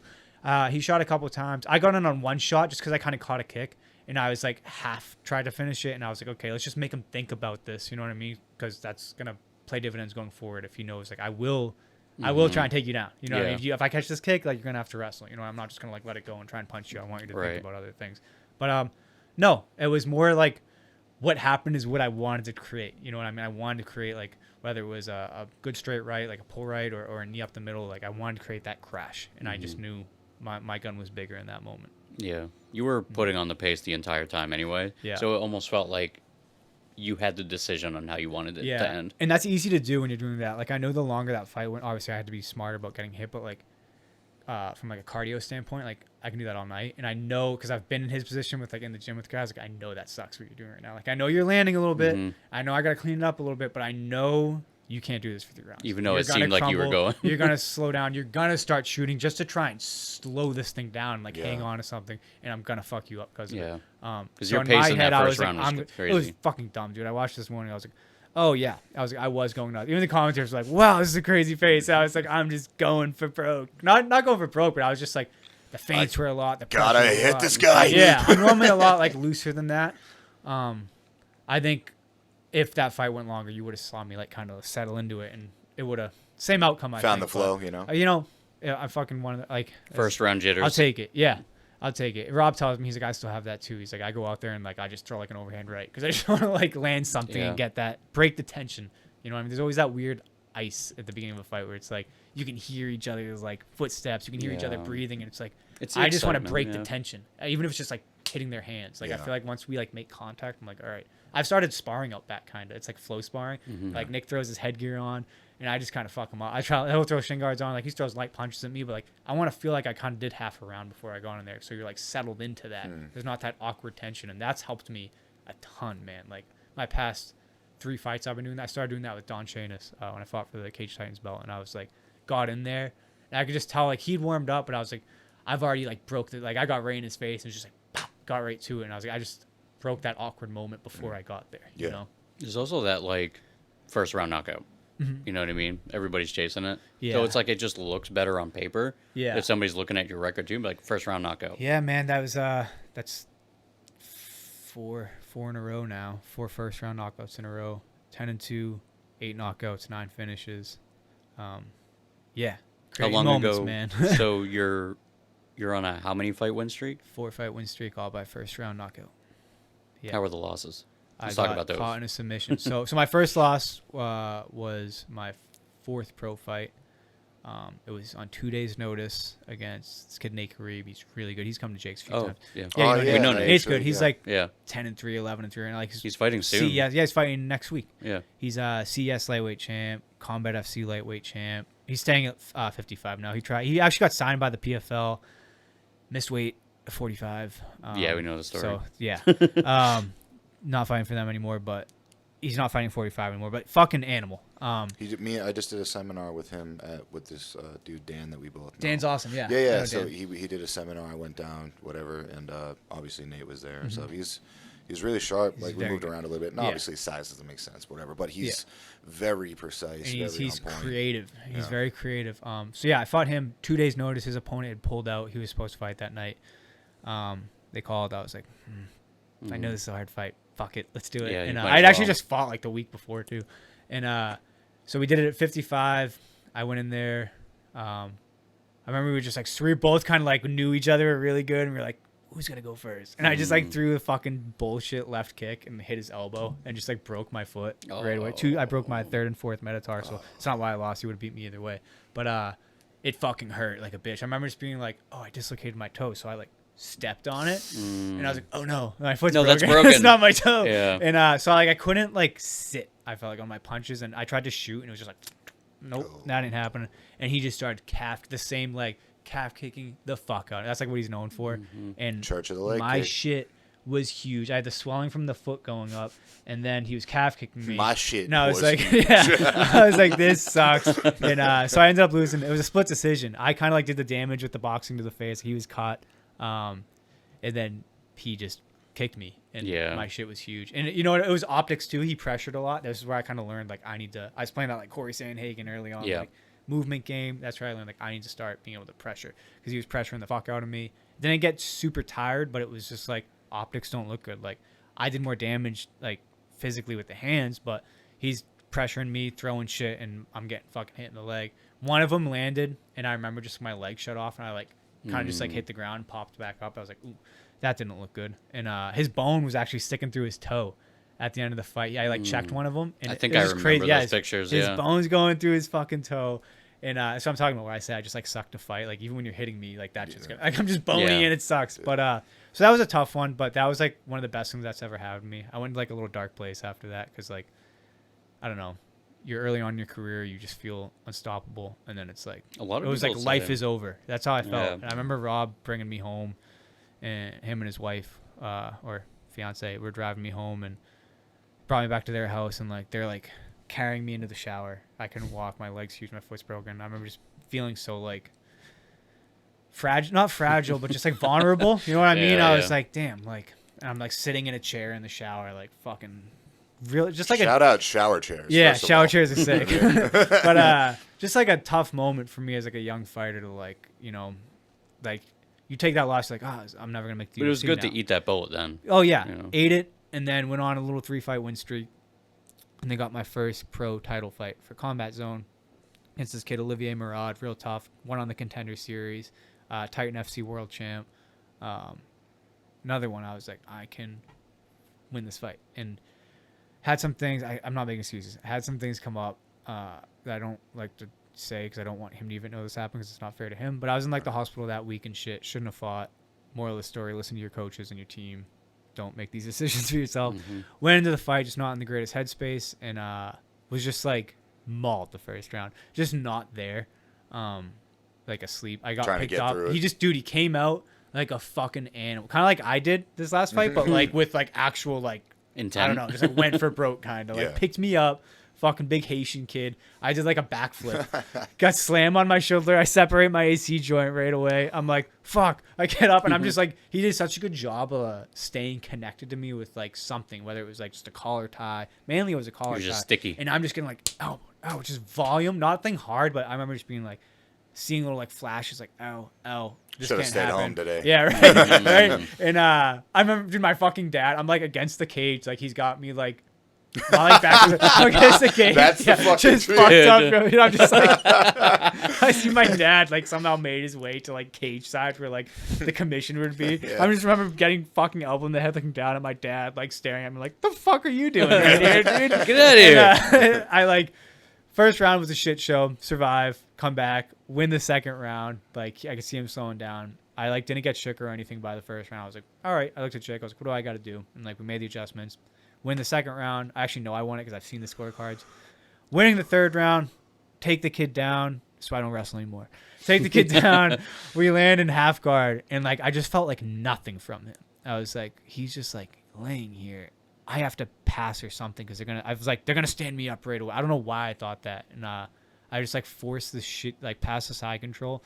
And he had this weird little, like, Americana. I got athleted. This kid just, like, was an athlete and just did some athletic shit to me. And it had me as, like, Americana, walks his feet up in the cage, just, like, pushes off and some weird thing. I just felt, like, up my whole arm and my shoulder. And I, like, I was like, tap, tap, tap, tap, like, and, yeah, fucked my shit up. Strained rotator cuff, separated AC joint. It was fucked. So I got submitted that fight.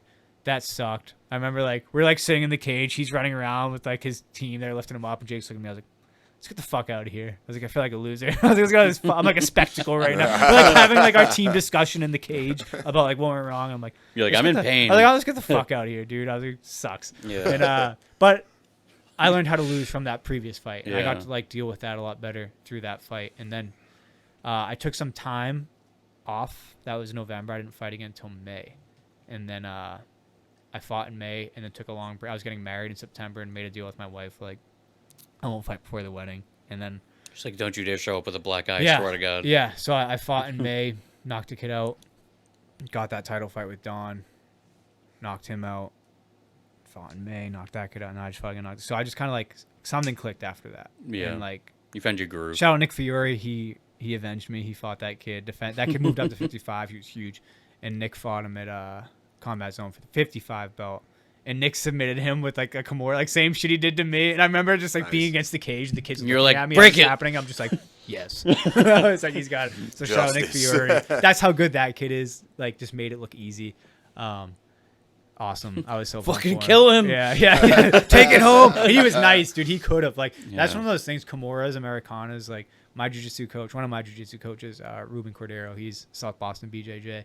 He was like, I'm so happy you tapped. He's like, because you don't tough that out. He's like, the next year and a half is ruined. Yeah. He's like, it's probably never the same. Those are my favorite. I mean, granted, I'm a lot lower in jiu-jitsu than you are, but those are my favorite things to do because they're low energy and they're so effective. Americanas and Kimuras will fucking end your shit. And I don't got to do anything. Yeah. Like a choke, like, cool. Like, if I was like a triangle choke or whatever, like, I would just probably gone out. Or, like, even an arm bar, like, you break your arm, it's like, it'll heal. Like, your shoulders, I don't know. The ligaments, the tendons, the shit turning. And it's never just like a by definition Kimura either. You got some fucked up angle. You're on that the one cage. was weird. You're like, fuck, like. Honestly, I was kind of pissed because we have, like, our cameraman was there and he was, like, recording from the corner just for, like, a vlog thing.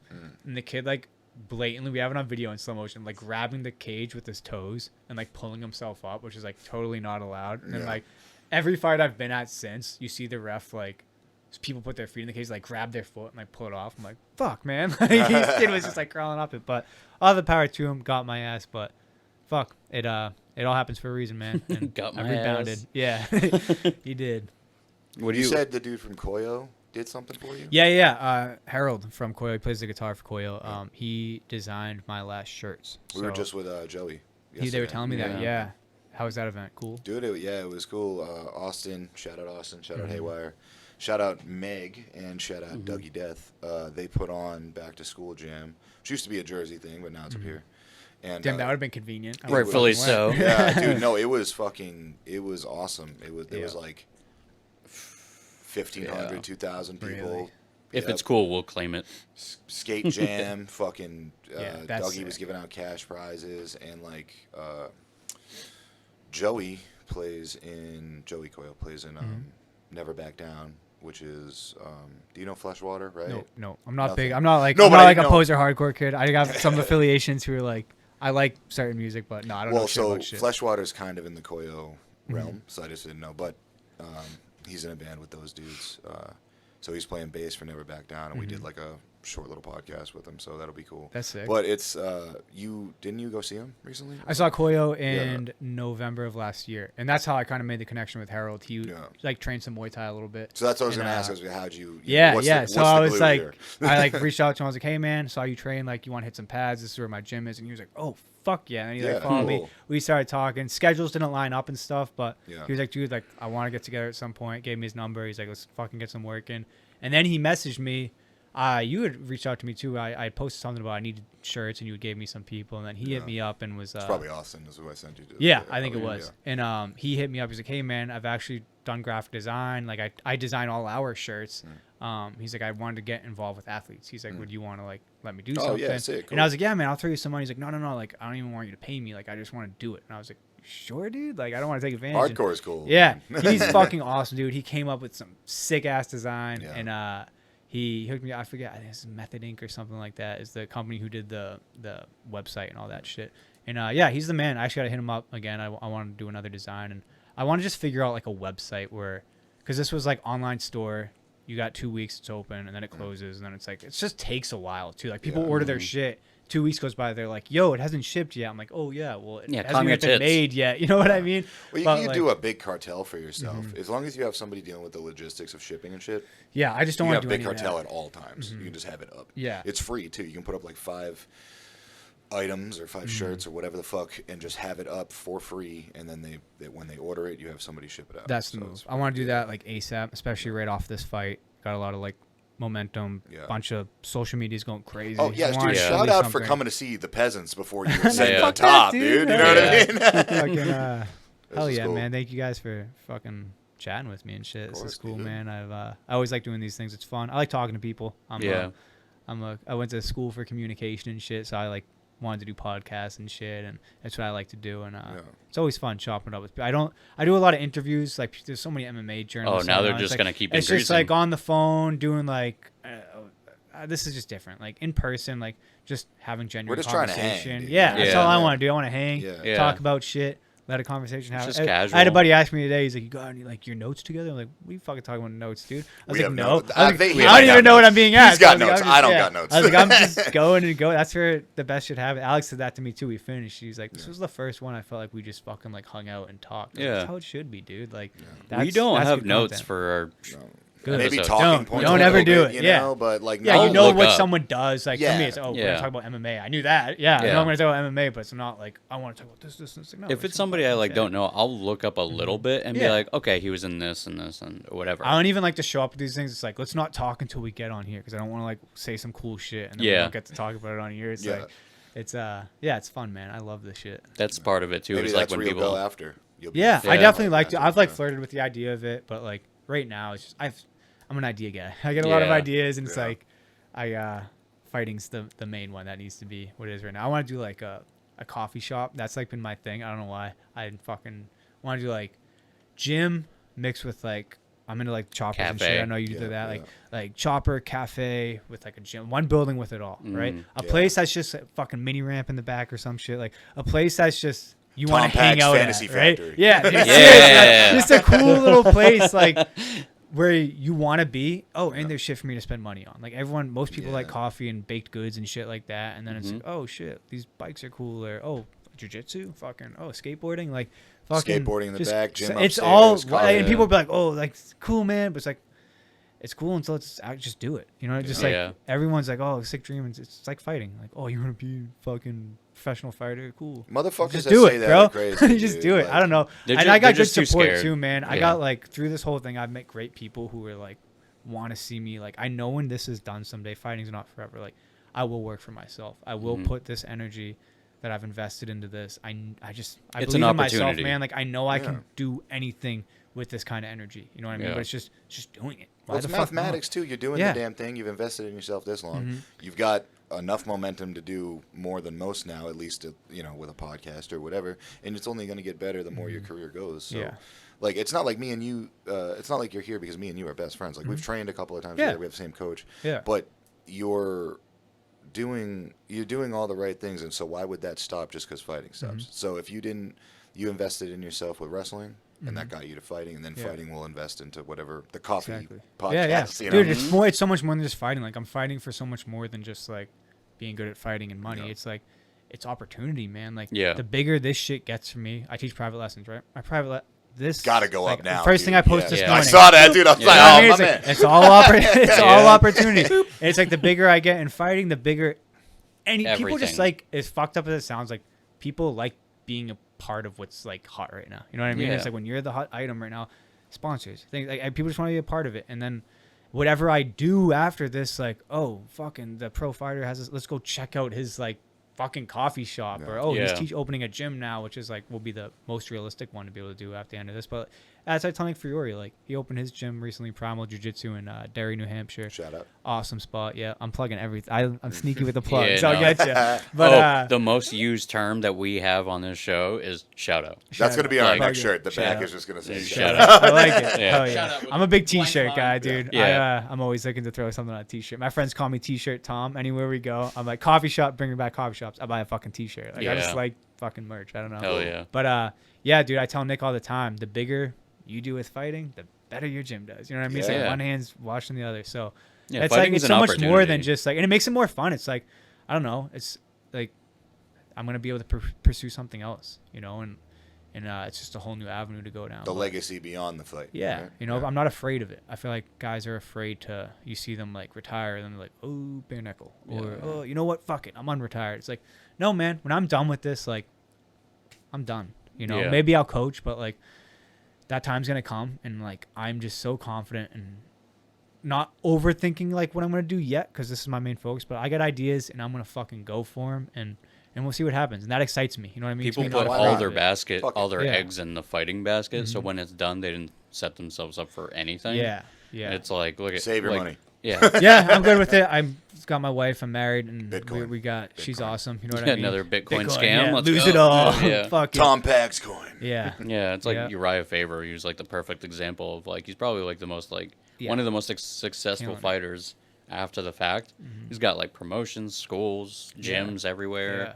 Like just killing it. He's winning the game. Stipe just fucking like. Fuck it, I'm gonna be a firefighter this whole time. I'm never gonna leave. He's like doing photography now, dude. Yeah. So sick. He's like not just like he's doing it. He's not just like he did photography for like the NFL. Was a firefighter for the health insurance. Okay. Come on, dude. You can't fight without health insurance. True, what was it for? Like the NFL or something? Like a team? Yeah, he was at like their practice. Yeah, Cleveland Browns. That's so cool. Yeah. Like now he's just fucking like doing cool shit. Just another hobby. You know, something to pursue. Like it doesn't need to be. I think people are so afraid to like not be it's the identity of a fighter, right?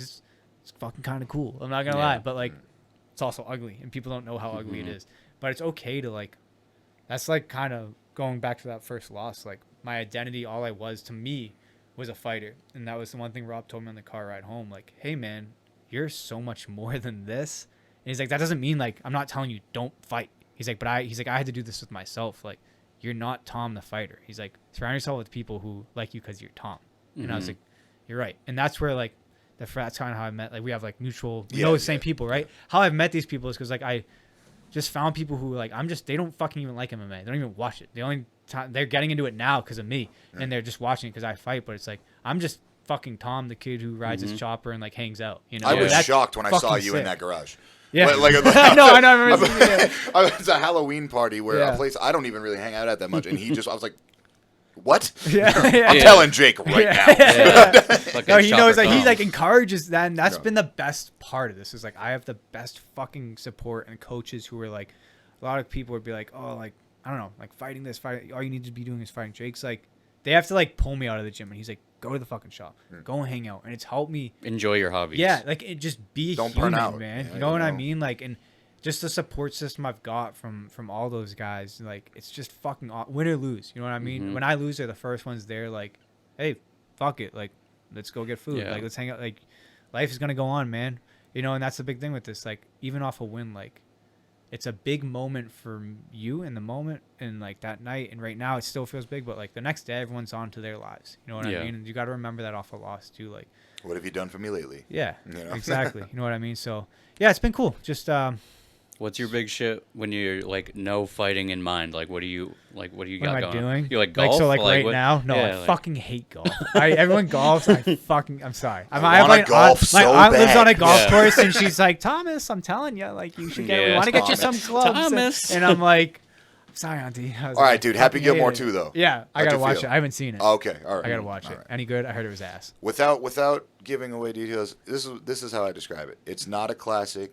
It doesn't have the rewatchability that the first one does, but I had a fun time. I love Adam You know? Sandler. Yeah. I feel like anything Adam Sandler is in, it's like it can only be so bad. That you know? movie was it was exactly what it was supposed to be. Yeah. It was just kind of like an ode to the first one. Yeah. Yeah. It almost seemed like a swan song. Yeah. You know what I mean? I had fun and I did laugh for sure, but it'll be dated You by know. the second watch, Yeah. in my Yeah. opinion. But it's worth it. I think you should. Yeah. I'll It's watch worth it. Yeah. But golf, I don't know, man. So I not just get golf. I get so bored.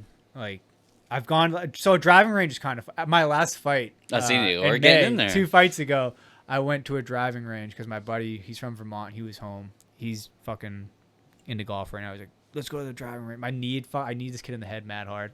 My shit was hurting. And Yeah, I'm sure you're. in my yeah, elbow, pretty my bummed out. elbow fucking, that's what it was. I elbowed this kid. He got up after I kneed him, and I elbowed him wicked hard. Like, knocked him out, but my shit was swollen. And he's like, let's go to the driving range. I'm like, can barely, like, extend my arm out of the way. There's people behind me, right, as I'm swinging. And my ball's going over my shoulder and almost, like, taking these people out. I'm like, this just isn't for me, man. And I was like, but I started to get it down. I'm not Kind of built for fun. I this. was like, I'm in, like, fucking Vans and, like, fucking Dickie Yeah. shorts. And these guys are, like, all in their little polos and shit. And here I am just fucking whop. I had to go, like, steal. I'm a lefty, too, when it comes to that shit. I, like, baseball, anything that involves swinging, I'm lefty. I'm right-handed. Interesting. Yeah, it's weird. So I had to go, like, borrow a club from the fucking place. It's all beat up and shit. You can tell it's just been, like, Yeah. smashed on the pavement. The giveaway. So no golf. Choppers, man. I hang out with all those guys. I love my old motorcycles and shit like that. It's cool. It's kind of like skateboarding in a way. It's just like You like I used to- motorcycles that don't run, yeah? mine runs. My shit has never broken. Yeah. I used shit's to be always like, running. so I used to be on like a sport bike and shit when I first got on them because I just like going fast. And I was like, I fucking hate Harleys, you know. I just hated guys who get were that. like, yeah, I don't know, like because I'm thinking like guys on street glides, like big fucking, I don't know. And then I met these dudes at my brother-in-law is how I met these guys. They're all like the Last Spotted crew and shit. They're all came to his wedding, which we did like his reception thing at his parents' house. They have a real nice yard. And I'm like, they're like, hey, can you just like hang out front, help with people like parking and shit? And I hear all these bikes coming down the street. I'm like, oh, here we go. And then they all pull in the driveway, and they're like, so choppers, like hardtail choppers, right? Like these guys made all their own shit, super old looking. They are old, but like Yeah. old school look now. And I remember just like looking at them. I was like, what the fuck is this? Like, these are Harleys? Like, these aren't just big fucking bagger, like just asshole bikes. And I was like, this is it. I was like, I want whatever this is. And then I learned how much fucking work goes into doing that shit. And Yeah. I'm no fucking fabricator or builder. I got a ton of help from those guys, but I built one.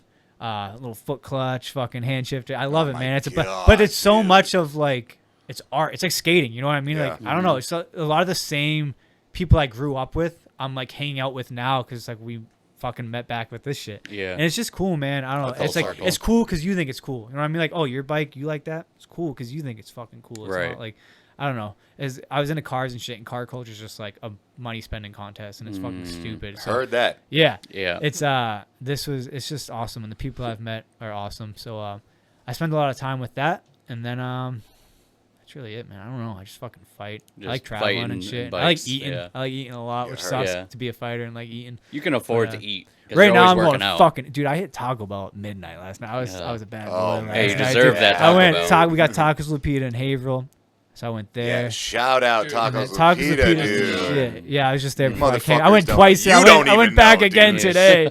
I went back again today. What do you know and, about 58 River Street? You don't know everything, shit about bro. 58 I grew River up Street. fucking right up the street on Vernon Street. My parents, that's where my parents live, is right off of there. It was a venue, so- a historic. Yeah, yeah, venue. Oh, so Acres you do Up. know. I Okay, know. all right, yeah. I know, bro. All right, he knows a little bit. He knows I've a been little around. bit. I didn't go to that. I had friends who go to that shit. I was never like a big. I like music and like punk. I'm more of like punk bands and hardcore. And I was never like into hardcore and shit growing up. A lot of my friends were, so I knew like, oh, Yeah, we're I'm going a to metalcore Anchors guy, Up. so Yeah, I yeah. get it. I was like, they're like, oh, we're going to Anchors Up. Like, go see a show. And to me at the time, I was like, I don't know, like shows to me just don't. I don't want to. I want to go skateboard. I want to go be. I was always active. Like, I always want to just do shit. So, but then Little I did you realized know. that I know motherfuckers are active. So I'm learning that now. But Especially there, man. That was the heyday of being ridiculous. Oh yeah, I've heard the stories, man. Mm-hmm. Cool spot. It's Welfare Record. Was this Welfare Welfare Records there when Records, you yeah. were? So there was something before Welfare, and I'm Yeah. gonna get fucking my card pulled for not knowing it. And then it was Welfare Records, and then the basement was Anchors Up. Yeah. And it was also where people lived. Yeah. People Rats. fuck shit There was up. rats. Yeah. There They're was still fucking there. dudes. The rats all are that. still running around. Go watch like the Hammer Bros 2-year video or like Rude Awakening, any of those, or maybe not Rude Awakening, but the shows there. The fucking it was a room maybe. Probably about this wide, Yeah. and just one more of them, Yeah. and 7,000 people. I know in it. Turnstile used to play there all the Yep. time, which is fucking mad. Back cool. when they were still like Yeah, Turnstile. just Yeah, Turnstile. think Yeah. about the hottest you've ever been and amplify that by 10. Dude. Yeah, cutting weight, dude. Where were they when I Yeah. was cutting weight? Could have just gone. Like, to all you sauna, needed to suited do was up. go there. It was the sweatiest place on planet Earth. Yeah. That, Sounds like Haverhill. yeah. You walk in and you are exhausted. Yeah, Like, that's it. I love Haverhill. We People lost- hate lost on the it. spot, I dude. fucking grown up there, lived there my whole life. I fucking love it. I don't know. we got a lot of cool like in terms of just like places. I like food, places to eat. We're pretty spoiled. We got a lot of good fucking places to eat. I think it's a cool looking place. Downtown area Yeah, is it's cleaned up city. a lot. It's cool, and then we have like farms and shit too. That's like Yeah. I don't know. I love it. I've traveled a lot, and like there's cool places that are like, oh, I could live here. I could live here, and I come back to Haverhill. Yeah. I'm like, nothing really kind of looks like this of where Yeah. I've been. You know what I mean? I It's like really it Well, here. complete dog shit. Yeah, Yeah. listen, man. Wearing fucking lemons. Yeah. Yeah, it's pretty bad out here too. It's pretty bad. People talk shit about Leominster, but I love it here. Yeah. Because it's quiet. It's convenient. It's And quiet it's what you and know. convenient. You know what I mean? There's a Yeah. comfort to that too. Like Haverhill's all like I've known in terms of like home. You know, Yeah. obviously I just moved to Newton, New Hampshire with my wife now, but it's on the fucking border of Haverhill. But It's the valley. yeah, it's yeah, all- we're in the Yeah. valley. Mingy Valley, baby. Someone commented that, my buddy Jace, on my shit. I knocked the video of me knocking out. He's like, the Mingy Valley monster. I was like, that's a shirt. The pride That's of a the shirt. valley, That's a dude. fucking shirt. Some kid shared it, the best one. Some kid just shared it and put Market Basket. I was like, fuck yeah, dude. That's a shirt. That's a shirt. I was like, yeah, I tell you, he's the one kid I responded to. I was like, hell yeah. I was like, that's Market one. Basket Some kid monster. just Market Basket. I was like, what, motherfucker? Well, that's something like on the mic. I got to hit that after the next knockout. Like, Market Basket. bitch. T-shirt. Yeah. Shout out Market Basket. The still of you kneeing the guy, Yeah. and on the bottom it has in the Demola's Market Basket Yeah. logo and font. Dude, I Tom wanted to Bags. do. I've been thinking about a Market Basket shirt, which is Yeah. like the Phenom Fight Club style with like Market Basket logo Yep. and You shit. should do that. It's cooking. It's It's coming. cooking. You also need a My Fellow Americans shirt. Yeah, you saw that, That shit. was so That just was heat of the moment. I saw I was like, oh, I'm not like sitting at a table. I'm just standing at a podium, and like everyone was still filing in the room. I just looked at Tice. I was like, my fellow Americans, and like he's the only one who like heard it and laughed. I'm just looking around like, I'm an ass. I did like so my little good. Obama impression too. I was like, come on, guys. My This is fellow funny, right? Americans. I beat that dude's ass. Yeah. Yeah. Good times. What are we at, Steve? What's our number? $1.38. Oh, that. Yeah, oh, that's. I think that's perfect. Yeah. Anything else you Want to plug? Want to plug? Hey, you're just a Shut fighter. up, Just shut up. what's next, dude? Yeah. What are you doing So next? next, well, we had a little discussion before. I'm not gonna get too into what we talked Yeah. about. So, Yeah. but healing, Yeah. fat ass fucking leg. Lots right of now. tacos at midnight. I'm gonna go eat. Yeah, I don't. For one, Taco Bell. That's the first time I had Taco Bell in like fucking years. I don't eat like that. Shout out Hard Body Meals. That's my meal prep sponsor. Even when I'm not in camp, these guys have been taking care of me since 2019. Make all my food for me. I'm Yeah, always plug eating pretty good with them. everybody, yeah. Fucking awesome, man. I got too many sponsors to remember. I will name two. PFL gave me 2 sponsor opportunities. So once you get to the big shows, UFC, They help PFL, you out, yeah. you can't have like banners Smaller, or nothing or yeah. shirts. Like PFL is cool. They give you 2 slots on your shorts and your walkout shirt. So Bell and Williams, my man Sal Balea, that's actually my wife's boss too. He's been a huge supporter of my. You know, Big Sal. That's the dude, I yeah, brought you in okay, his spar, yeah, Big yeah, Sal. yeah. Fuck yeah. Yeah. Mad funny that happened.